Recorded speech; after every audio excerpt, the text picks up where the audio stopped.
A reading from To Bless the Space Between Us, a Book of Blessings by Irish poet John O'Donohue. A Blessing for a New Beginning, page 14. In out-of-the-way places of the heart, where your thoughts never think to wander, this beginning has been quietly forming, waiting until you were ready to emerge. For a long time, it has watched your desire, feeling the emptiness growing inside you, noticing how you willed yourself on, still unable to leave what you had outgrown. It watched you play with the seduction of safety and the gray promises that sameness whispered, heard the waves of turmoil rise and relent, wondered, would you always live like this? Would you always live like this? Then the delight, when your courage kindled, and out you stepped onto new ground. Your eyes young again with energy and dream, a path of plenitude opening before you. Though your destination is not yet clear, you can trust the promise of this opening. Unfurl yourself into the grace of beginning that is at one with your life's desire. Awaken your spirit to adventure. Hold nothing back. Learn to find ease in risk. Learn to find ease in risk. Soon you will be home in a new rhythm, for your soul senses the world that awaits you.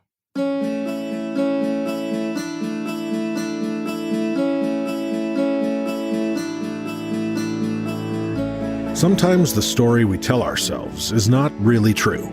Sometimes the story others tell about us is not really true. Here on today's Heartlifter with Janell, we are going to learn how to rewrite our story. So pick up your favorite pen and journal, grab a cup of something delicious, and start your heart-lifting journey towards living a meaningful life.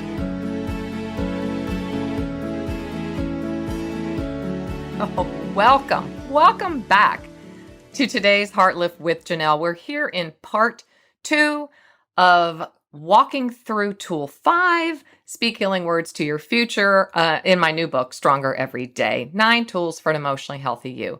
Oh, dear Heartlifter, if you are new, if you're just tuning in today, if you're a new friend to our community, welcome.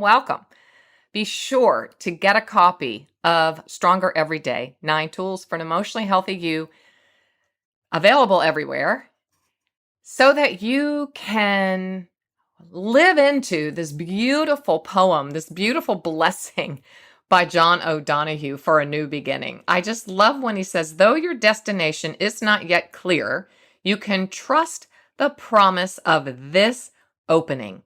Unfurl yourself into the grace of beginning that is at one with your life's desire. Oh man, that just takes my breath away. Nothing like a poet to give us sharpened words that truly access what our soul is trying to say to us. You know, I shared in part 1 about that time in my life when I had a Jesus encounter that changed everything. It was the beginning of my senior year in college, so long ago now, but still so very, very fresh in my mind. The moment when I met Jesus in an examination room in the Student Health Center at James Madison University here in Virginia, when my future was teetering on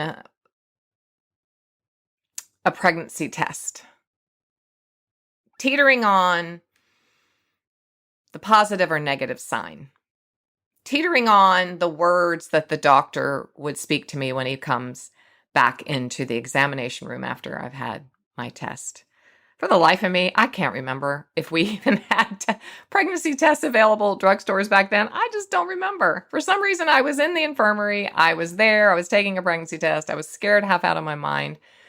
I was living what we would call a divided life at that time. And so I want to encourage you, if you're relating to this, even maybe today, or maybe you know someone in your life that's going, I'm not really living my true life. This is not who I am. I'm living against my morals. I'm living against my value system. I'm living against these beautiful intentions I've set for my life because I was not living true to myself because I didn't know myself, number one. I had insecure attachment, which I now know is so valuable to have in life, just to have secure attachment. So I've earned that. I now know who I am. I know whose I am. I know who I belong to. I belong to God. I am his daughter. I'm his child. I have his spiritual inheritance is mine. I now know that. Maybe you don't know that. Maybe you've not fully come into this grace of new beginnings. You know, I didn't change overnight. Lord have mercy. I did not change overnight. It's still been a decade and decades of life change and transformation. But I did at that moment, even though my destination was not clear, I trusted the promise of this new beginning. I did do that. I thought, I can't keep living the way I'm living. I'm miserable. I don't really think I love this man. I didn't know. A little love was better than no love, but I knew I didn't like that I was going against my values and my morals. And I was facing lost possibilities of my potential and my capacity in life. Gratefully, for some odd reason, the test was negative and negative became a part of my narrative. One cannot understand at that point. But I knew that I needed to allow myself to unfurl into the grace of beginning and align my life with my true self. So if you're maybe you're going, I don't know what she's talking about. What are you talking about, Janell? This divided life, this wholeheartedness, this secure attachment. Well, go back and listen to season 5, episode 9 with Dr. Chuck DeGroat, and he talks to us about becoming strong and wholehearted. And he talks to us about living a divided life. Very accurately, efficiently, beautifully. You will have full wisdom and knowledge after that. And his book, Wholeheartedness, is brilliant. Also, maybe go back to season 5, the bonus episode. It was an Easter bonus by Dr. Kurt Thompson, one of my heroes, who also has a new book coming out that I cannot wait to share with you. And he talks to us about shame. No hint of shame being in our life. And that's where the Samaritan woman came to, that we've been talking about in John 4. It's where Heather, who I talked about last episode, and myself came to. I'm finally living now, decades later, in a life where there's no hint of shame. I've let the skeletons out of my closet in my heart, and my soul, my mind. I don't have to hide anymore. I have accepted grace. I'm offering myself self-compassion, and I'm teaching these skeletons how to dance with grace. My choreography skills are coming in quite handy. So today, I really want to hone in on the tool that we're talking about in Tool 5, healthy assertiveness. I've talked about it before, but it's worthy of another conversation. We cannot talk about it enough because as we grow into our new beginning, our new understanding of who we are, when we really walk in our Genesis 2:7 God created capacity and purpose, we then can understand that we have a voice, a unique voice. And the world, our spheres of influence, they need our confident, strong, humble, authentic voice. And you know, we equate voice with value in this community. So I'm going to pick up on page 145. I equate voice with value, as I just said, and when we understand our value, we can't help but share our stories. They're just far too good. We know that experiencing the power of a heart lift and making that transition through heart rift, heart shift, and then our heart lift, which I write completely and totally about in my last book, Overcoming Hurtful Words. Pick up a copy of that today, download it on your Kindle, listen to it in audio. Solid teaching on understanding your value, worth, and dignity. I go into it a little bit deeper there, and we are kind of moving on with the tools in stronger every day. We know that experiencing the power of a heart lift brings a strong sense of self, which brings healthy assertiveness, a core communication skill. And it enables each of us to develop stronger relationships and therefore stronger communities. Well, that's our threefold cord, right? That's what we stand on here. It's our prophetic footing for our life. We want to have a strong sense of self, strong behavior patterns, and strong, healthy communication skills. So according to the Mayo Clinic, healthy assertiveness does the following. So here's where you're going to have a teaching moment today. We're going to understand, oh, that's what that means. My husband laughs all the time and he says, you always speak your opinion, your mind. And I'm like, no, I think it appears that I do, but I really, really don't. And so I put this tool in here for me first and foremost, and then sharpened it for all of you. So healthy assertiveness helps control stress and anger, and it improves coping skills. Wow. It helps effective self-expression and enables us to stand up for our points of view while respecting the rights and beliefs of others. This is central. This one aspect of healthy assertiveness is really probably where I'm going to camp out today, because it doesn't just mean you say whatever you want to say and you just say it in whatever tone you want to say it. No, it's not about that. It's not about word vomiting. It's not about getting things off your chest.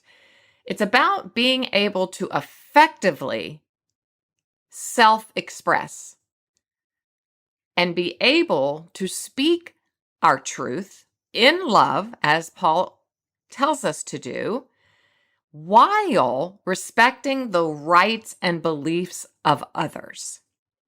So it's going to involve thoughtfulness and kindness and humility and a prosody, a tone of voice that has all of those things wrapped up in it. Healthy assertiveness fosters mutual respect, enabling diplomacy and integrity. So here you can already begin to understand why I'm so passionate about you possessing this tool, because it is all about creating stronger relationships with everyone in our spheres of influence. And the key here is mutuality. It's you're important and I'm important, and we both need to come to the table and have dialogue, have true conversation where I speak and you speak. It's not speaking at someone, it's speaking with someone. This is a high-level skill. It's one I'm constantly fine-tuning and spending a lot of my energy on increasing my capacity to do this skill. Healthy assertiveness creates an innate awareness of the rights of others, offering keen insights on resolving conflict. It's an innate awareness of the rights, and I like to say the personhood of others. It makes communication direct. Okay, so if you're on page 145, you are going to circle and highlight and put exclamation points and stars around the word direct. And respectful, and helps make the delivery of our messages, that is, our words and the tone of our voices, well received and ultimately successful. So if you need more help, go on back in the archives and find prosody, Prosody, power or poison, and refresh your mind and your memory about how all of communication boils down to our prosody, our tone of voice. It's the most important nonverbal, particularly in childhood. And healthy assertiveness directs the practice of emotion regulation, not too passive, not too aggressive, just right. This is also where that beautiful personality typing methodology, I like to call it a system of the Enneagram, comes into play. When we understand who we are in our essence, Let's say I am an Enneagram 9, I am going to be more prone in my unhealthy state to be passive aggressive, to repress, to keep the peace, instead of make peace by speaking directly and having dialogue and using self-expression to give my point of view. Flip to 146. So I have 5 keys inside of this tool to find your new voice. You know, we're not privy to the story of the Samaritan woman when she went back home to Sychar in her newfound walk of grace. We don't know what happened, but we know that she was the first evangelist. She went back and said, oh my goodness, you've got to come with me and hear this man called Jesus who's sitting at a well. He just told me all about my life. She went back and she must have really had a transformed countenance and presence and being, because they all followed her. And then they heard for themselves and they believed, and Sychar had a revival of faith. And we don't know, but she must have become an active part of that community as the first evangelist who went to tell the story of Jesus that she just met. So I write on page 146, when I began my own journey, I needed a great deal of help to understand what healthy assertiveness looked like in the real world. I may have looked assertive on the outside, and I do. I'm a very high functioning. I'm laughing because that's my defense mechanism when I get nervous.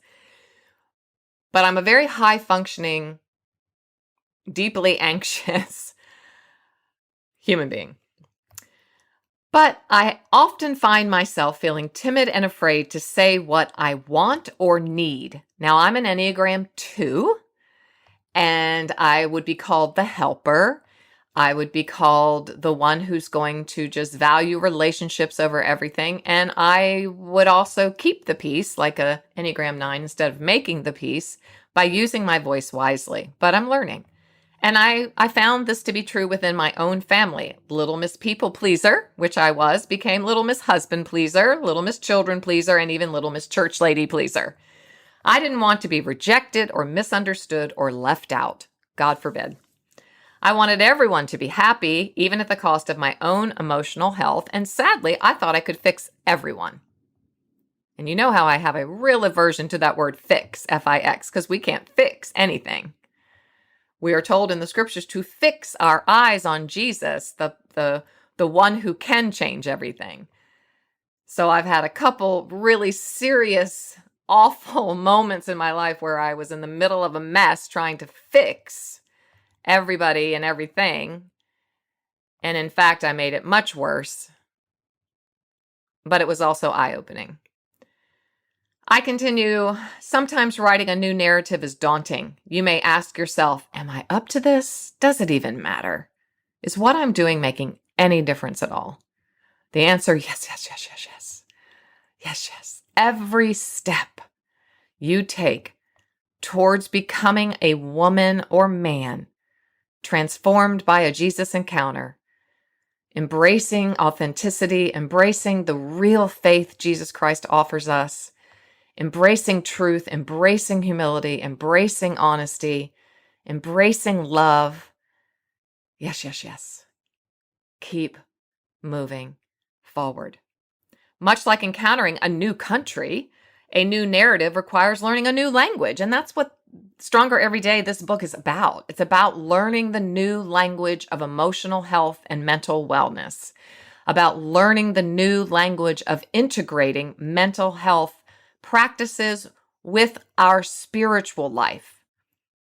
Oh, so critical. We have to learn a new language of emotional, relational, and spiritual health. And I want to tell you, I wrote this in the book, but I mean it. The tools inside of this book, they work. I've lived it. I would never ask you to do something I have not yet myself done. I've lived it. I'm healthier today than I've ever been in my life. I still have growth points. I'm still trying to walk in my newfound life of grace and truth, but it works. And when you apply these practices and you pick up these tools, you will increase your capacity for healthy assertiveness. You will find your voice, and you will improve absolutely everything in your life. I promise. And so here I'm going to offer today the 5 keys to finding your voice, and they are going to help you find your way forward. First, and it is an acronym, VOICE, VOICE. Be sure, once again, to join our community and get my free newsletter, because you will receive access to these PDFs, these resources, these tools that you can use as you are finding your new voice. You can do that at janellrardon.com, JANELLRARDON, or you can stop right this minute and text Heartlifter. That's right, text Heartlifter to 844-807-8688. That's text Heartlifter to 844-807-8688, and you will immediately be privy to all of these beautiful new free resources. So first, value yourself and validate others. Ask, how do I talk to myself? Do I speak healing words to myself? Is my self-talk healthy or unhealthy? Use your voice to speak healing words first and foremost to yourself, to your own heart. How are you talking to yourself today? What are you saying? You're not good enough? I'm not smart enough? I'll never this, I'll never that. Like the Proverbs 31 woman, clothe yourself and everyone in your sphere of influence with strength and dignity by using your words. Live the golden rule and treat others as you would want to be treated. Validating others doesn't mean you're accepting any behavior, belief system, or bad choice. I'm going to repeat that. Validating others doesn't mean accepting any behavior, belief system, or bad choice. What it does mean is that you practice unconditional love, personal accountability, integrity, honesty, and above all else, mutual respect and trust. We can agree to disagree and still sit at the same table. That's so critical. That's on page 147. You're going to want to take some time with each one of these 5 steps, because they are a beautiful way to self-evaluate, to do some introspection. Am I living this way? Because this is our goal here, is to have the highest skills in communication. And this is offering us the ability to do that. 2, the O, VO, optimize your skills. Invest time and energy into your mental health and your personal development. Do you need a communication coach? Do you need a healthy behavior and healthy communication skill coach? Here I am, and I know many others. You can find someone who will help you. As you know, I love Oren J. Sofer, S-O-F-E-R, and nonviolent communication. That is the primary tool, book, resource that I offer all of my families that are in my practice. When we learn to use nonviolent communication, everything is better. Einstein is thought to have said, insanity is doing the same thing over and over again, expecting different results. If you want to become an effective communicator and enhance every relationship in your life, it will take an investment of time and energy, and sometimes money. If you don't know where to start, ask me for help. And always remember that asking for help is a sign of strength. I initiate healthy behavior patterns and healthy communication skills. Initiate, begin somewhere, start today. When a Heartlifter, that is, a person committed to emotional health and wellness, is at the center of a family, community, workplace, or church, healthy relationships flourish. Be the one. Lean in here, please. I know you've heard me say this, but we've got to etch it in our hearts. Be the one in the room to direct conversations that are healthy, diplomatic, and steeped in wisdom and integrity. There must be at least one person, one visionary, committed to seeing this change through to the end. Leaving a God-sized legacy is a God-sized task. Oh, that's so good. It's so rich. I'm getting so much out of this, and I wrote it. It's something you have to be reminded and reminded and reminded of over and over every day, because life and relationships are crazy hard. C, communicate clearly. Be direct, diplomatic, and discerning. Say what you need to say with grace and candor. Instead of being a peacekeeper, become a peacemaker. This might look like creating a bit of drama or tension or hard truth, but the result will be healthier relationships. I'm going to add here, because I want you to really know that this typically, when we're moving into this newfound grace and newfound understanding of how to be healthy, sometimes all hell breaks loose. Excuse my language. There's no other way to say it. Sometimes really big conflicts come over really silly, stupid things, but it's in order to lead us and guide us into growth. We might have things get stirred up a bit, but don't be afraid of that. Don't panic. No, Janell warned me about this. Right. She warned me it might get worse before it gets better.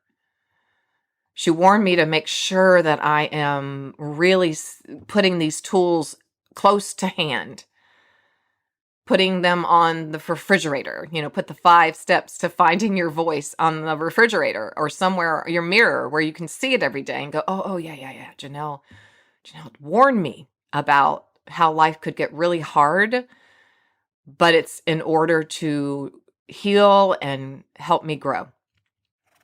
Speak the truth in love and cover it with unconditional love instead of comparing, gossiping, berating, belittling, or overpowering someone.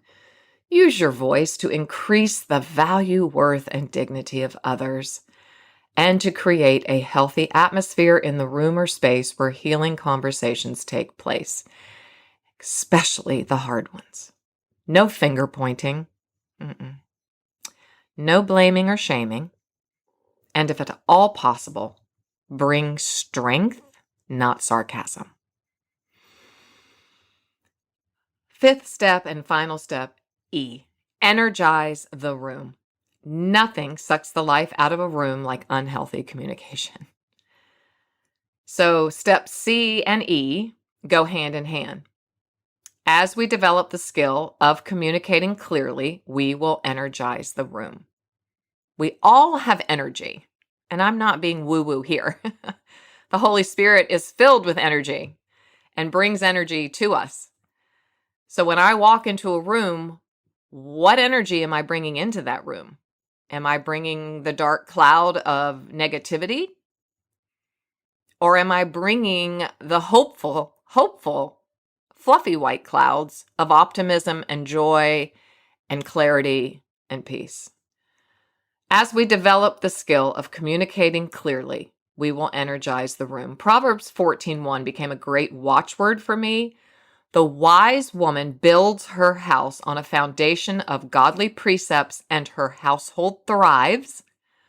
But the foolish woman who lacks spiritual insight tears it down with her own hands by ignoring godly principles. It's from the Amplified Bible. We want to be a woman who builds our house on the rock, that security, that sense of safety, when everyone who crosses the threshold of our home exhales. Oh, I love being here. I feel such peace in this home. Yeah. Stephen Henn writes, a human voice still establishes a connection like nothing else can. A human voice can heal a country.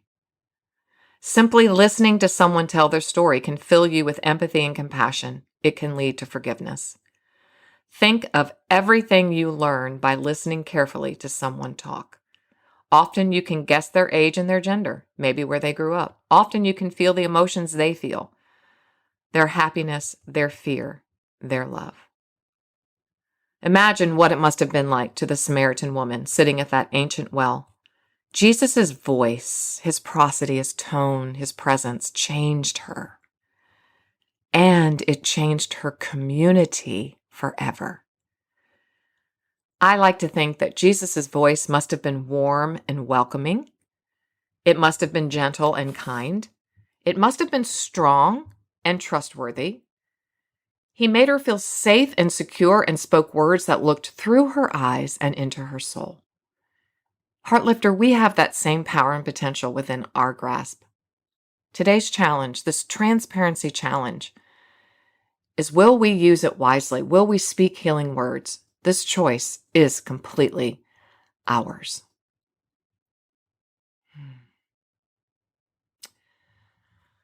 As we're closing, on page 149, in Envision, our strength training for the soul, I offered this. There's a fine line between assertiveness and aggression.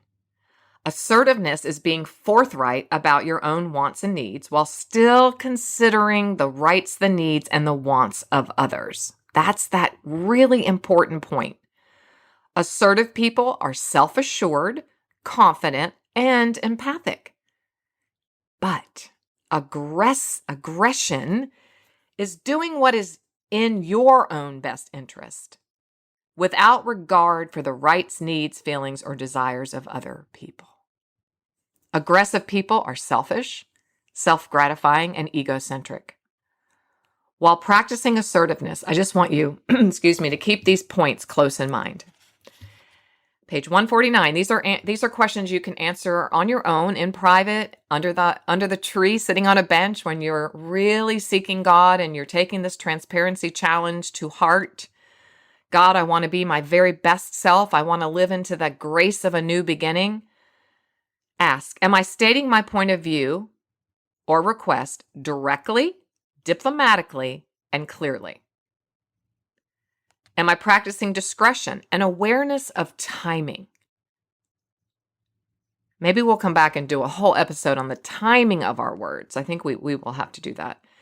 Is this the right time to speak? The right place to speak?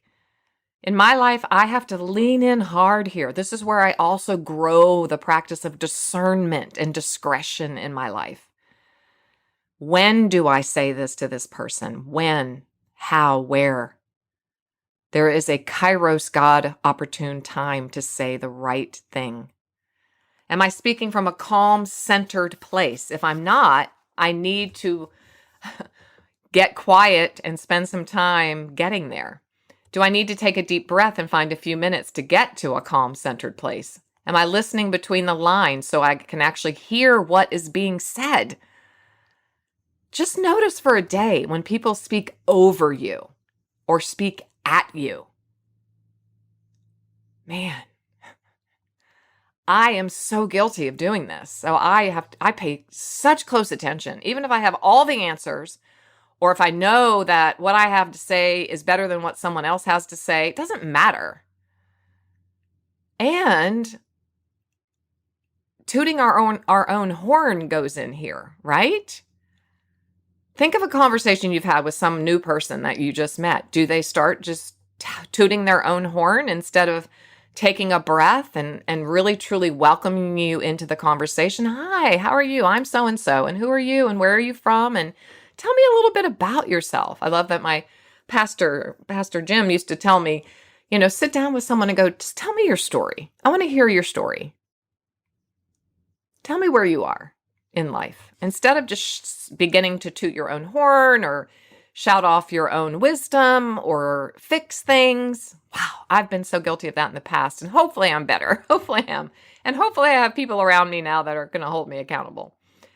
Are my nonverbal cues, my eye contact, tone of voice, facial expressions, body language, as direct, diplomatic, and clear as my words? Remember, nonverbal cues are over 87% of our communication. Am I exaggerating? Oh, I used to be so guilty of this, being overly dramatic or making universal statements with words such as always and never. Am I speaking with facts, not judgments or supposition? Whew. I'm going to go back under the tree and sit on my bench and think about these today. Am I using I instead of you so I don't enter the blaming and shaming game? Am I saying I feel this instead of you make me feel? Something very important, something I've learned. It's like, people don't know what we don't tell them. I've been married 37 years, and now my husband and I will stop and I'll say, I need you to, are you willing to hear this? I think this is a growth point for us. Yeah, we've worked hard to get to that point. Am I collecting strength? That is practicing self-care and restoration daily, when and if I can, to make sure I'm fully present to the other person. Do I need to examine my busyness? Am I making everybody's business my business and my business everybody's business? Cue social media. Or am I using discretion and being led by wisdom? So continue through the strength training for your soul. I give you a beautiful assignment to just spend a day observing your use of verbal and nonverbal gestures and words, and become very self-aware about how you are moving through your life, how you're entering rooms in your life. Make a few notes about the positives and the negatives and how you can do better. Because remember, when we know better, we do better. Increasing self-awareness is the most valuable tool for becoming a woman or a man who uses healthy assertiveness skills in their life. So good. Thank you so much for being with me today. I want you to always remember that you're clothed in strength and dignity with nothing to fear. You can smile at your future because you are growing. You have a growth mindset. You're waking up every day with a heart that's saying, I want to know better so I can do better. Thanks for listening today. It was great having you here. For even more great content and resources, please join the Stronger Everyday online community at janellreardon.com. Always remember, you, my friend, have value, worth, and dignity.